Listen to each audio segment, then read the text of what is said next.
Hey everyone, you are listening to Business Minds Coffee Chat, and I am your host, Jay Scherr, and I am super excited today. I've got a fantastic guest right here in the studio with me. Before I introduce her, though, I'm going to start with a quote from Desmond Tutu. Hope is being able to see that there is light despite all of the darkness. Well, my guest today is a wife, a mother of four, and a grandmother of 10. She's a visionary, author, speaker, realtor, Rotarian, and a transformational leader. She served in the U.S. Army and then earned a bachelor's degree in elementary education from Florida International University and a master's degree in urban education. Through her work, she's become a guiding light for others navigating recovery, offering support, shelter, and renewed purpose through her faith based outreach and advocacy. She was recently honored with the Phoenix Award at the SMA Healthcare Foundation's Gala of Light. Please welcome the CEO and founder of Abundant Life Ministries, Hope House, Sandra Shank. Sandra, it is so good to see you. Thank you so much for being here today. Thank you so much, Jay, for the invitation. I'm truly honored to be a guest on your show today. Well, I appreciate that. And as I mentioned to you before, I know this is going to be such a wonderful and powerful conversation. So let's dive right in. First of all, I would love it if you would share with all of us maybe one or two words that you would use to describe yourself. Determined and passionate. Okay, determined and passionate. All right, those are very strong and powerful words. So, if you and I were sitting here when you were a child, and if I asked you that same question, do you think those two words would come up at that stage in your life? Yes, I think through my actions at that stage in my life, they Okay. would come up because my mother has always told me that um, I've always been very determined in the sense that if I got something in my head, is what she would say. If she got something in her head, she was going to stick with it. No matter what you try to do, she's going to Mm, stick with okay. All right. So very good. I love that. I think my mother would probably say the same thing about me. It's like once you get that thing, it's like you're relentless. You cannot let it go, and nothing's going to stop you. Yep, yep. Okay. Wonderful. So tell me a bit about your childhood. So when I was doing my research, I found that you grew up with a single mother Hmm. in Miami. Yes. Tell me a little bit about life growing up. So I was actually born in a small town in South Georgia, Hmm. and my mother had five children, and four of us lived with her. My oldest brother, he lived with his dad. We moved to Miami when I was about 5 years old, and I tell people that was actually my first trauma because I moved from a very small town into the inner city of Miami, Hmm. and so it was extremely overwhelming for me. And I think that it was the catalyst to my passionate advocacy for housing stability in the form of affordability. Tell me a little bit more about that. So let's peel back the layers. So you're young at this point. You're 5 years old. You come into this a new area, and obviously there was a lot going on. Right, that's a lot to process for a young child. But you were seeing other things around you as well. So tell me more about that. So, what I saw living in South Georgia, I was surrounded by family, and we all lived pretty much on one street. So, I was able to walk to my relatives' homes at any point in time of day and didn't have to worry about anything. When we moved to Miami, we moved into the inner city into a large housing development. Hmm. And so one of the ways I describe it, it was like city mouse, country mouse. And I was a country mouse moving into the city. And we moved from a 3 bedroom, 2 bath um, trailer home in Georgia into an efficiency with four children, three of whom were teenagers, and then I was the 5-year-old with my mother. And it was just a completely different environment. We lived there for a little while, and then we moved again into a one-bedroom apartment, one bedroom, one bath. Again, four children with three teenagers, a young child and my mother. And then we moved again to a two-bedroom apartment. And then we moved again to a three-bedroom apartment. And Jay, I can tell you, I absolutely hated moving. I hated moving. I loved school. Education was like, I tell people, going to school was like pulling up to the gas station and pumping 93 octane into my veins. I absolutely loved school. And I was extremely blessed to have administrators and teachers who were not only my administrator and my teacher, but they were my mentors and they saw something in me. And they always encouraged me. And I think even when it came to my comfortability with public speaking from kindergarten, my teachers started getting me involved in school plays and running errands because I was that student that finished my work early and then I would talk. So, in order to keep me from disturbing everybody else, she would send me on errands or get me involved in things. And the other thing was also, I started reteaching lessons. So, I had wonderful teachers. Hence, I became a school teacher, eventually because it was in me. I like to play school in the community. One of my great friends that we're still friends to this day that I met when I was 9 years old, she and I talk about how we would play school and I would be teaching everybody. So the teaching it wasn't just a matter of teaching in the classroom. It was teaching in life. And I think that is a part of who I am, still trying to give those life lessons. It's like even with talking with my children and my grandchildren, they're like, Mom, Mother, Nana, you're always teaching us something. And it's because I want to see everyone be the best version of themselves and to know that you can overcome, that life does happen. It's not if, but it's when we're going to have challenges. And then it's how we manage those challenges. But I am truly a product of a village. Like I said, the educational system, I wouldn't be who I am today if it weren't for the people that I encountered in Miami-Dade County Public Schools. That's amazing. That's a true testament to the power of education, to the power of mentorship, and being surrounded by people who not only set great examples but pour into you. And what an incredible experience for you. So, what was your favorite subject, by the way? Well, I liked math. I Hmm. liked reading. I did not, and I regret, really didn't like history or social studies or geography. Didn't care about that stuff too much because I didn't recognize the value. Again, that was part of, I think, because though I had wonderful teachers, wonderful administrators, I was educated in my primary education was in the inner city schools. So there is a difference in the quality of education. And I came to recognize that when I went to school where I was on what they called a minority majority transfer. Hmm. So I attended the middle school, North Miami Middle School and North Miami Senior High School. And at the time, because it was less than 10%, they granted these particular transfers. However, they would not provide transportation. And my mother did not own a car, so I had to take public transportation. And I saw the difference in education. Were you with siblings on No. your way to school? Were you completely by yourself with So public education or with friends or?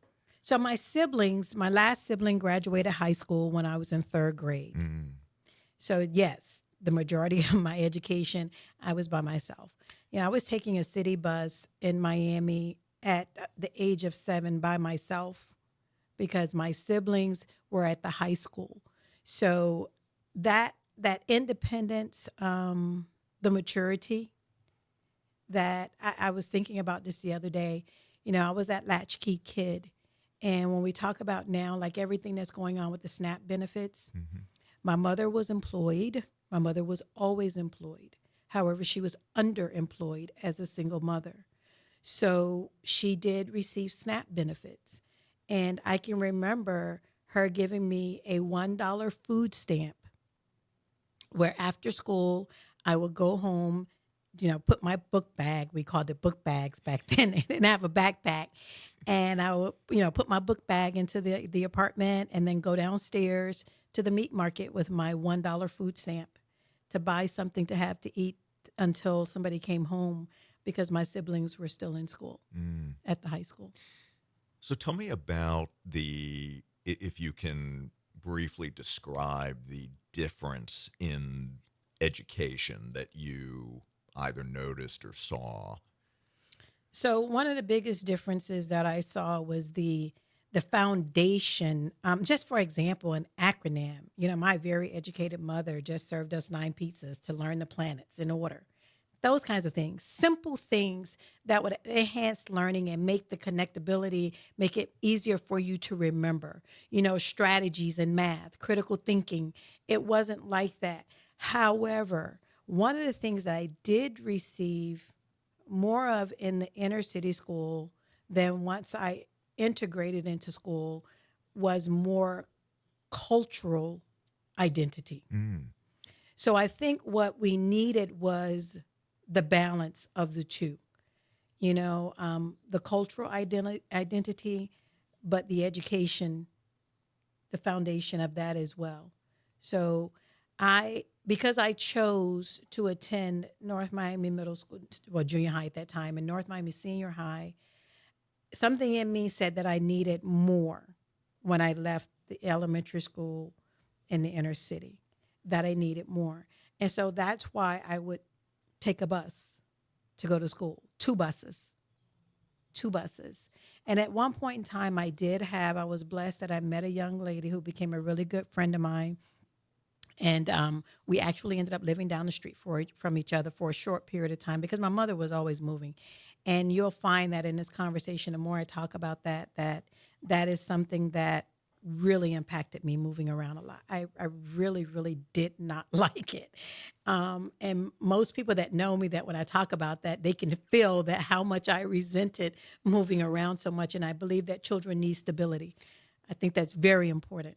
Absolutely. So I was going to come back to that because I definitely heard you say, number one, that you did move a lot, but also that you did not like it. So I wanted to find out from you if you ever felt at that early stage in life that you were able to develop roots, right? That you were able to integrate yourself in the community and feel like you had a sense of belonging, because it would seem like as you're developing relationships it's time to uproot and go somewhere else.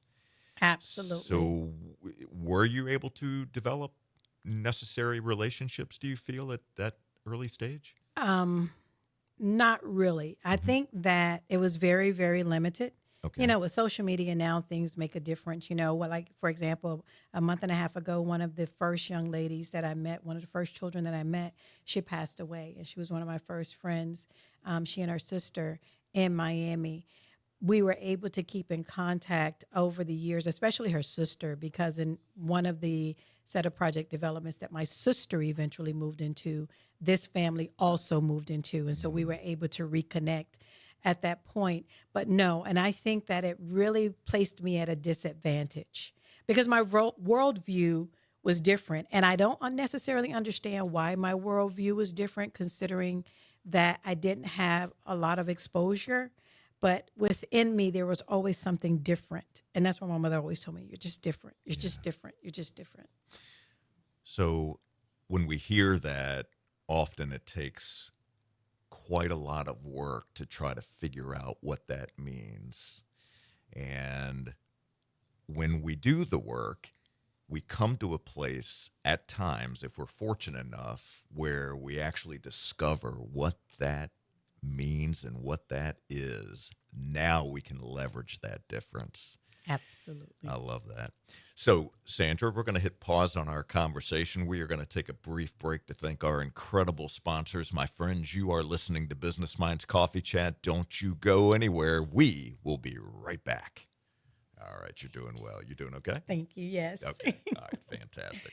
Thank you. All right. So, got a lot to talk about when we get back. I mentioned to you it does go by rather It quickly. does. It does. These types of conversations, I mean, we could talk for 2 hours and not even cover everything there is to know about you. We begin to So, scratch the surface. and you know what?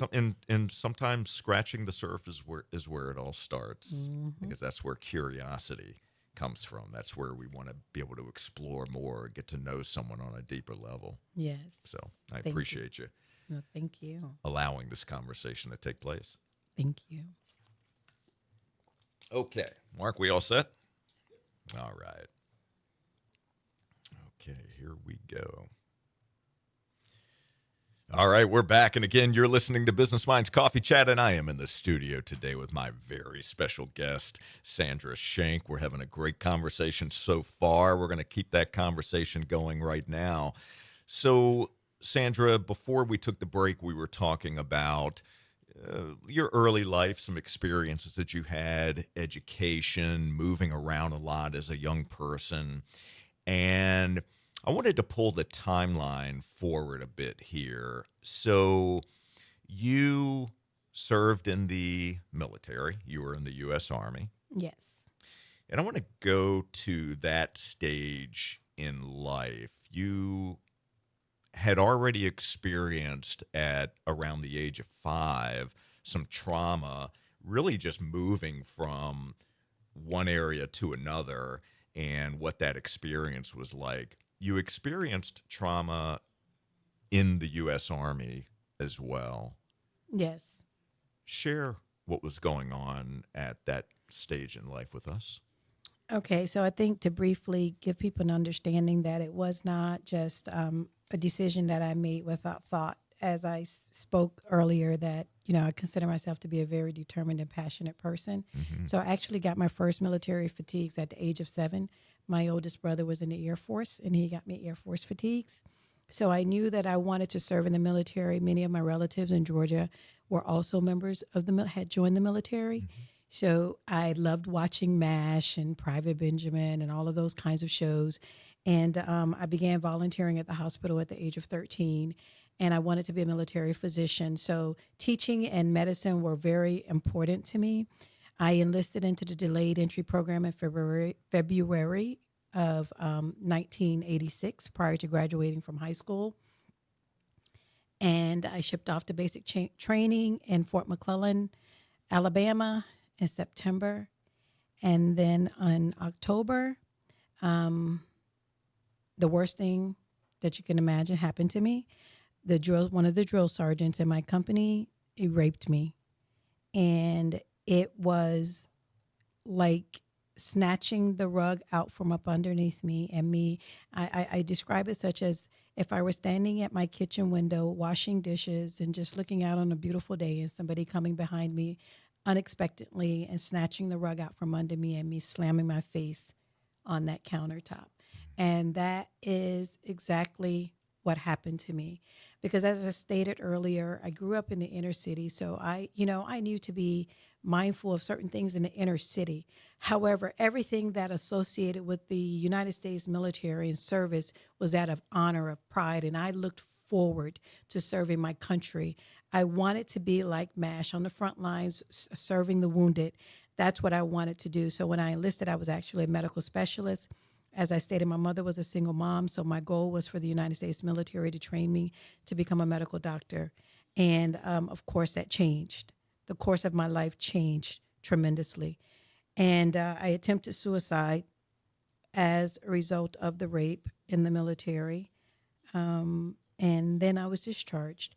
And I fought for many years. Well, when I was discharged, I was told that there would never be a record of me having joined the military because I was discharged in what they call entry-level status, because I had not been in the military for 180 days at the time of my rape. Okay. So we fast forward. I had given birth to my third son, and at that time, email was becoming popular. And I was just checking my email one day, nothing to do with the military, and there was an advertisement on the lower right hand corner of the email state, and it was a question: Are you a victim of military sexual assault? That's all it said with the 1-800 number. It was very odd. Hmm. I called the number, and it was to a women's center in Texas. And I told them my story. And they said, we found that a lot of people have been told that story. The same thing, that there would be no record. They said, you need to go to your nearest VA right away. And I was in Miami at the time, so I went to VA in Miami. I had a panic attack. And when I went up to the Veterans Service officer at the Miami VA, and I gave him my Social Security number, and it popped up that I had served. So, yeah, it was I was angry, felt lied to again, betrayed, just so many emotions.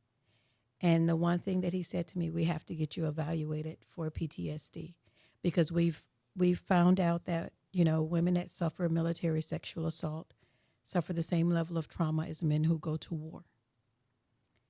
And during that time, was suffering in silence tremendously. So I began my journey to healing through Veterans Services Center in Miami-Dade County. I was, assigned a psychologist to work with me. And yeah, now we're here in 2025. It has been, remember that determination and that passion? I do. So it can be a positive and a negative. Because of the determination and my work to become a military doctor, like I said, I began volunteering in the hospital at 13. To have it taken away, having that strong determination and passion in me has also been crippling in that area of my life.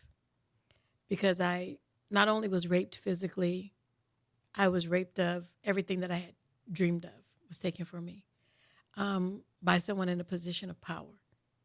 And actually, the drill sergeant that raped me, he taught the class on military law and justice. Oh, my gosh. And I can remember him as if it were today, giving us an example, because he was a predator. He is a predator, and he did what predators do.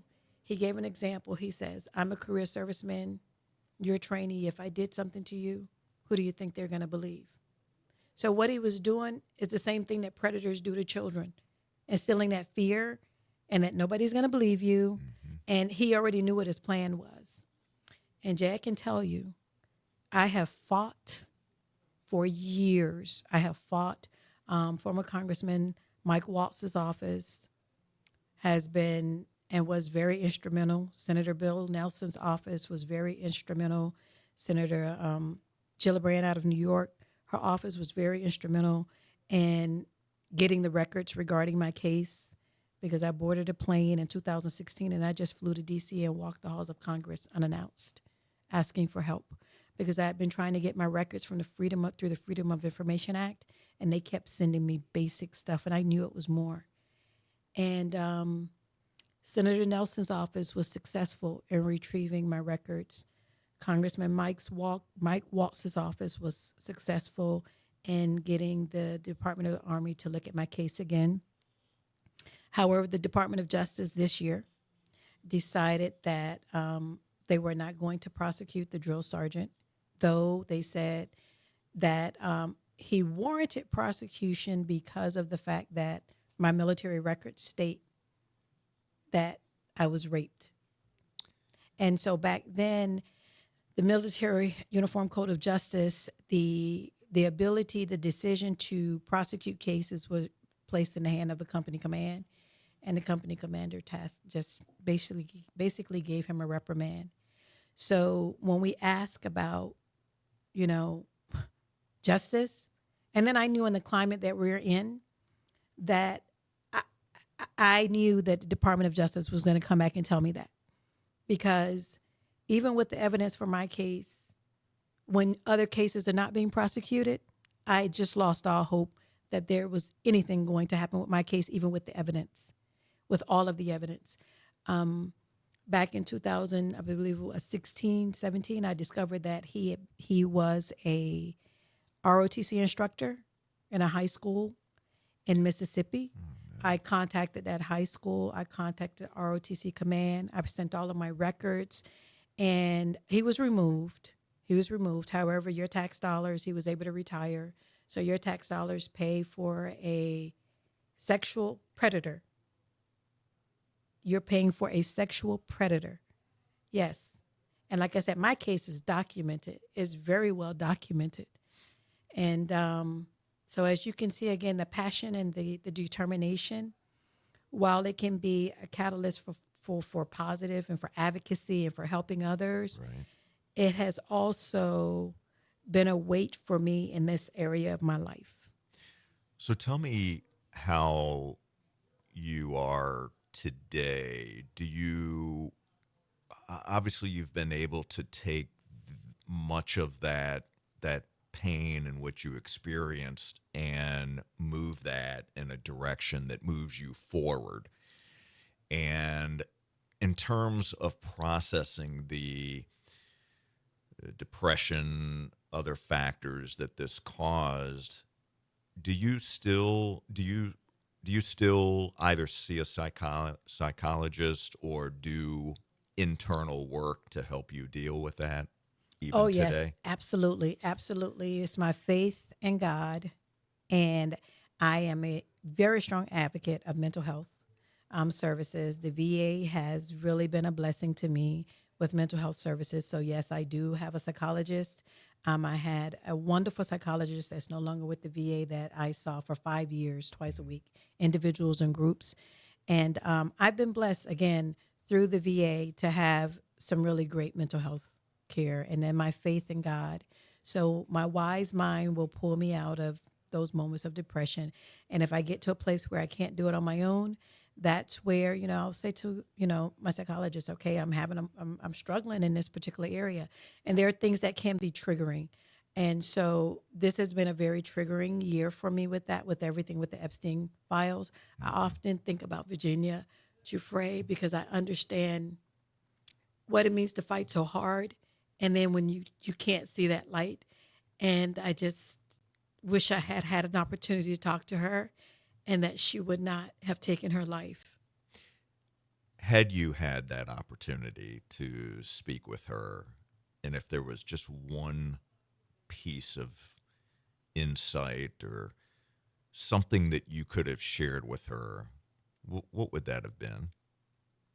I would have shared with her, don't give up because you simply sharing your story helps other women and men because men are victims as well to be able to share their stories, to be able to come forth, to be able to disclose. I've had people in this community to disclose to me after hearing my story Yeah. that I never disclosed to anyone. Um, and to let her know that she's stronger than what she realizes.